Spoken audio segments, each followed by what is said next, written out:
Welcome back, everyone, to another new episode of the Truth, Lies, and Alzheimer's television show. I'm Lisa Skinner, your host. Today, I'm going to share with you a fascinating thing that our brains are able to do throughout our entire lives. It's called neuroplasticity. Some of you may have heard of it. Some of you may have not, but it's actually a really important thing to be aware of that our brains are able to do. So what exactly is that? Well, it is the brain's ability to reorganize itself by forming new neural connections across all ages and are driven by our experiences, our training, and our environment. Why should this matter to you or me? Because it enhances our ability to continue to learn and remember things. It aids in recovery after an injury, like a traumatic brain injury, and it supports our ability to adapt to new skills and to new environments. So some of the core concepts that are involved in neuroplasticity includes the structural changes that are happening in our brains, which means our brains are able to make new connections and functional changes, which is how the networks in our brains are activated while we're performing tasks. Now, there are 4 types of neuroplasticity. Number 1 is the experience-dependent plasticity. And number 2 is use-dependent. So this falls into the old adage, use it or lose it. There's injury-induced plasticity during rehabilitation and pharmacologically modulated plasticity. And we have found that musical training changes the cortical maps in our brains. We've also found that learning to juggle induces rapid brain remodeling, that meditation affects attention networks and gray matter in our brains, and that language learning reshapes our bilateral language networks.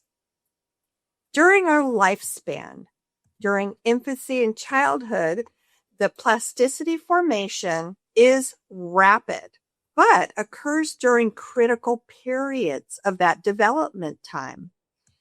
Once we move into adulthood, plasticity formation becomes slower, but robust with deliberate practice. And then with aging in general, plasticity remains persistent and is mitigated by mental activity, physical activity, sleep, and social engagement. Some of the factors that promote healthy plasticity are being deliberate and implementing repetitive practices, getting adequate sleep for consolidation, practicing good nutritional habits like omega-3s. Also, physical exercise increases and supports our circulation. Cognitive challenges and novelty, and stress management to avoid chronic stress. We're going to pause for a quick minute to go to a short break. And when we come back, we're going to continue with today's topic on neuroplasticity. So don't go away. But when you have a chance, please check out our newly updated website for new resources and information and tips that you can hopefully use on your dementia journey. Don't go away.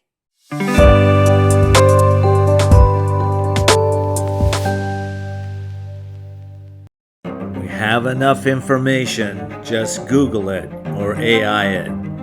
What the world needs today is courage and wisdom. The courageous ones have moved us forward. These are the fearless, the ones with determination, the resilient ones. They have grit and rise to meet the challenges and opportunities. They encourage, empower, and enlighten us to all glow up, shift our thinking, and step into our greatness. Yes, these are the ones who have led the way. Now, listen to the courageous ones of today and step into your courage.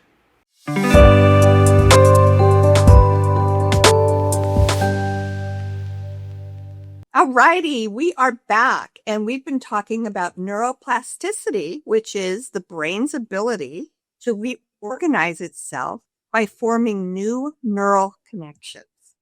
Now I'm going to talk about some of the practical applications of this neuroplasticity. So for learning, it takes deliberate practice, spaced repetition, and just basic fundamentals. For rehabilitation, targeted and repetitive there pertaining to mental health. It's therapies that leverage plasticity. Now, regarding habit changes, they occur with small, consistent routines.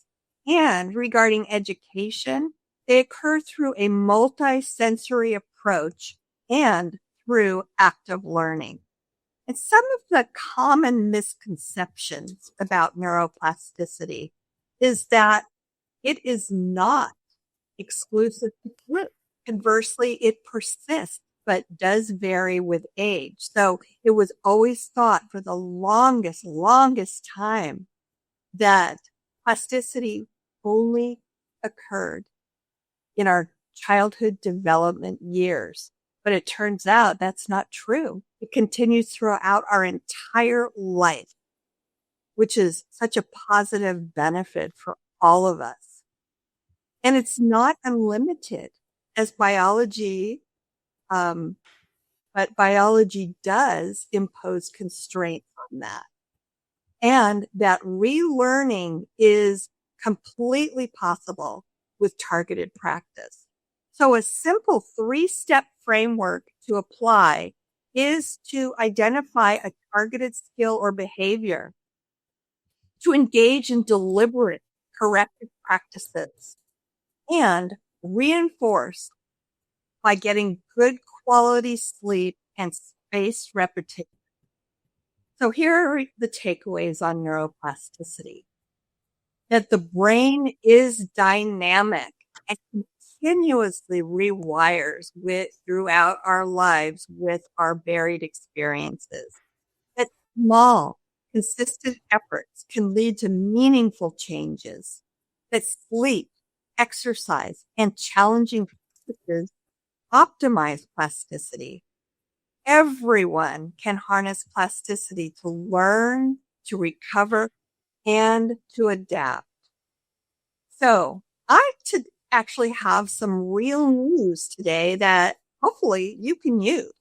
And the question is, do men and women in their 60s show different signs of Alzheimer's before any memory loss hits?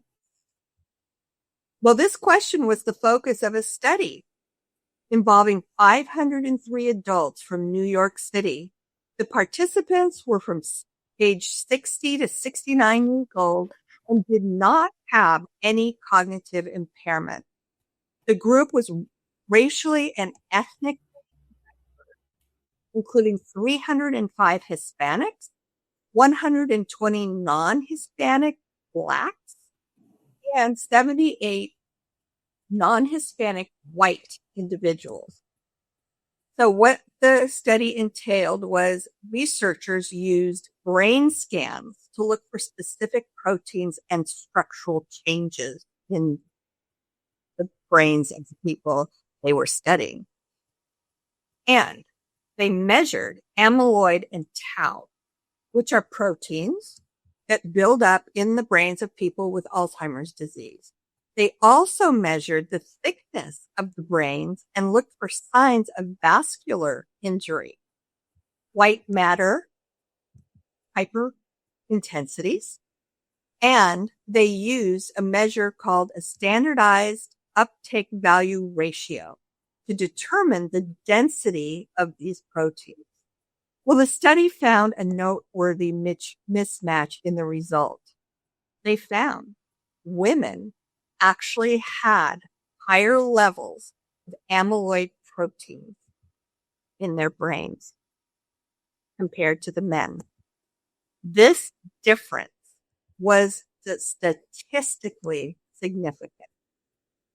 Women also showed more tau protein in the middle to late stages of protein spread, known as BRAC stages 3 to 6.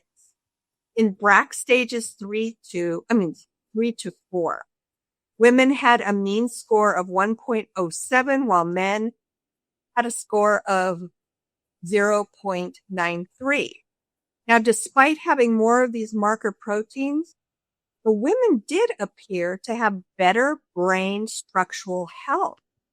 Their brains' thickness in regions usually affected early by Alzheimer's disease was 2.65 millimeters compared to 2.61 millimeters in men, which is actually a significant difference. Women also had lower amounts of vascular injury. So genetic factors, as they have learned, have also influenced these patterns. The difference in tau protein between the sexes was much larger in people who carry the APOE4 gene, which is a major risk factor for developing Alzheimer's disease. Among those carriers, women had significantly more tau protein, even in the earliest stages of the spread. Now, these results were consistent across all racial and ethnic groups and were not affected by their ages or their education level. You can find the citation for this study in the show notes. And that's going to wrap this episode up for today. You're watching the Truth, Lies, and Alzheimer's television show. I'm Lisa Skinner, your host. And don't forget, we have a brand new updated website. So I hope you stop by and visit it. It's mindingdementia.com. Check it out. And I will be back next week with another new episode for you of this show. And in the meantime, I hope you all have a wonderful rest of your week. Stay happy, stay healthy, and I'll be back for you next week. Take care for now. Bye-bye.